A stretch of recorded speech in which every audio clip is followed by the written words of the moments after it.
के गांव देहात के लोग लड़े हैं, यहाँ के दलित आदिवासी और पिछड़े समाज के लोग लड़े हैं।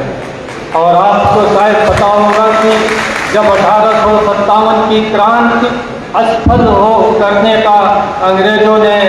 उसको दमन करने का प्रयास किया,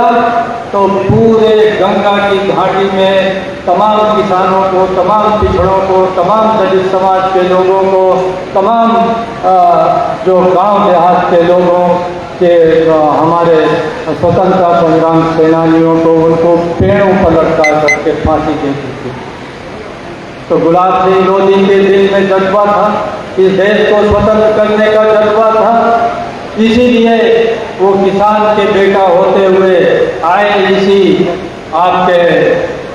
लखनऊ में, और उन्होंने जो ये झंडे वाला पार्क है उसका नाम ही झंडे वाला पार्क पड़ गया, क्योंकि वहाँ पर झंडा सत्याग्रह आंदोलन के दौरान झंडा फहराने का कार्यक्रम था। सारे लोग भाग गए, अंग्रेजों का फौज फटा वहाँ इकट्ठा था, लेकिन एक नौजवान गुलाब सिंह लोधी, जिसकी उम्र उस समय 25 साल की थी, मात्र 25 साल की उम्र थी,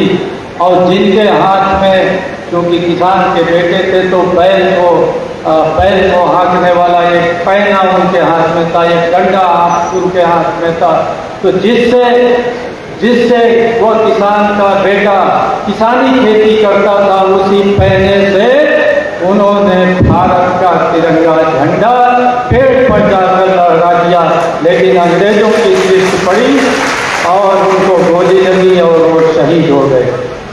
उन लोगों ने शहादत दी थी देश की आज़ादी के लिए, देश की स्वतंत्रता के लिए, लेकिन देश की आज़ादी का सिर्फ ये मतलब नहीं था कि अंग्रेज चले जाएं। देश के आज़ादी का मतलब नहीं था कि यहाँ से गोरे लोग चले जाएं और आज नए गोरे लोग, नए पूंजीपति लोग, नए सामंत लोग, नए ये जो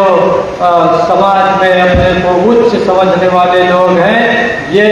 शासन सत्ता में आकर के हमारा हक अधिकार छीने। जब स्वतंत्रता आंदोलन की लड़ाई लड़ी जा रही थी, गुलाब सिंह लोधी जैसे नौजवान अंग्रेजों को भगाने की लड़ाई लड़ रहे थे और अपनी जान की बाजी लगा दिए, तो उनके मन में एक सपना था कि हमारा आज़ाद भारत एक ऐसा भारत होगा जिसमें सबको समता होगी,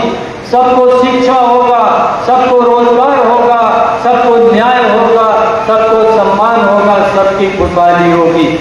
लेकिन क्या गुलाब सिंह लोधी का वो सपना पूरा हो पाया? नहीं हो पाया। यही इसलिए नहीं हो पाया कि जिन लोगों को शिक्षा की, रोजगार की, खुशहाली की, न्याय की, समता की जरूरत है, ऐसे इस देश के बहुसंख्यक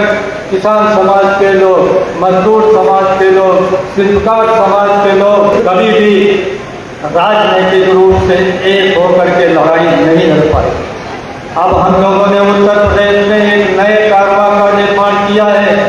माननीय स्वामी प्रसाद मौर्य जी की अगुवाई में लोक मोर्चा के रूप में, और अभी ढेर सारी बातें हो गई है। आप लोग गुलाब सिंह लोधी के शहादत के और उस शहीद के सपनों को पूरा करने के लिए लोक मोर्चा की सरकार लाइए, और लोक मोर्चा की जब सरकार आएगी तो आपके बेहतर शिक्षा के लिए, आपके रोजगार के लिए, आपके खुशहाली के लिए, आपके समता और न्याय के लिए काम करेगी। लोक मोर्चा का ये संकल्प है कि इस प्रदेश में ऐसी तमाम जातियां हैं जिनको शासन सत्ता में भागीदारी स्वतंत्रता के बाद नहीं मिली। अभी प्रमोद लोधी जी विस्तार से बयान कर रहे थे कि आज भारतीय जनता पार्टी में या कांग्रेस में या समाजवादी पार्टी में जो तमाम कुशवाहा समाज के या लोधी समाज के या इक्के दुक्के एक आध दो अन्य समाज के लोग विधायक हो भी जाते हैं, मंत्री हो भी जाते हैं, तो उनको अधिकार संपन्न नहीं रखा जाता है। और अगर समाज पर कोई अत्याचार होता है, समाज को कोई कष्ट होता है, हमारे बहन बेटियों के सम्मान के साथ खड़वाल होता है, हमारे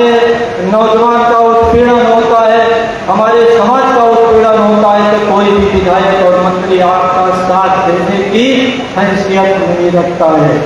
अब आप लोग मोर्चा की सरकार बनाइए, आपकी सरकार होगी, प्रमोद लोधी की सरकार होगी, सारे लोधी समाज की सरकार होगी, सारे अति पिछड़े अति दलित समाज के लोगों की सरकार होगी, सही अर्थों में बहुजन की सरकार होगी, जो आपके सर्वांगीण विकास के लिए चिंता करेगी, आपके शिक्षा के लिए और आपके रोजगार के लिए। तो मैं आज शहीद गुलाब सिंह लोधी को